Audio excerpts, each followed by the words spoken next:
I find it a great idea to organize a Pride March in Prague, as in many other European cities already that has been the case. And I think there are several issues that are important for the organizers there and for LGBT people in Prague.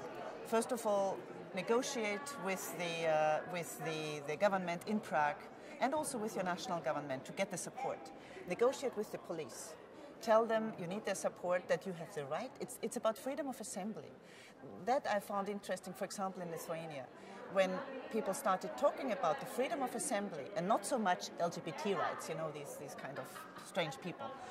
Freedom of assembly was something that also in Lithuania, people were thinking, okay, we fought for that 20 years ago, yeah? So we should maybe allow that for everybody, yeah? So using this argument, for example, to the police in Prague, to the mayor, to others, will support and really getting their support. And if you need some support there, we'll be happy to write a letter to them and telling them how great it is they will have Prague Pride this year. Yeah. They're showing support. The other thing is getting support of heterosexual people. Some famous people, some VIPs from actors or actresses or some politicians, yeah, to support you. That is important as well.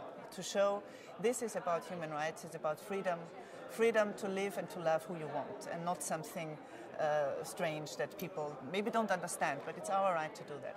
So that thing, get the support of the authorities, get the support of heterosexuals, invite LGBT people from other countries, and invite also LGBT people from areas outside of Prague. Yeah? Make it something together, and get the widest support possible from the community.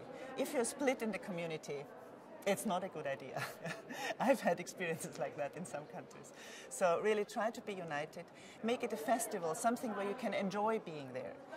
And one thing that sometimes is a bit controversial, because you know, what is the image of especially gay men? Lesbian women are not that visible.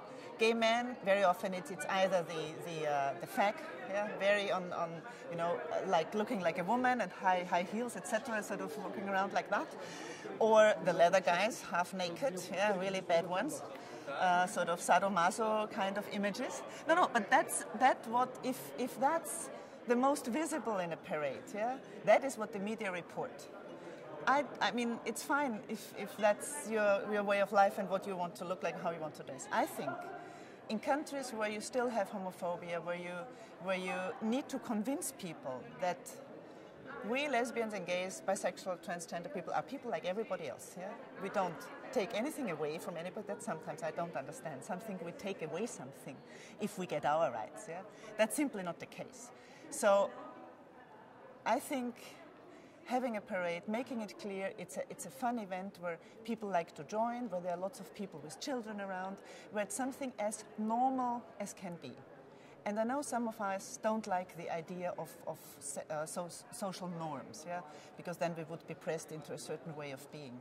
But I think for LGBT people, it's important to be seen as normal as everybody else. I have a kind of motto which says it's normal to be different. And I think that is something to challenge also the heterosexual norms in our society and say people are different, are diverse in every part of the world, in every culture, at every time in history. And that means that lesbians and gays exist and have existed always and will always exist. You can't do away with us. Yeah? When we've come out of the closet, we'll stay here. So these messages I think are important. And with that, I think you'll have a successful Pride next year in Prague. And if I have the time, I will be willing and will enjoy coming. Okay?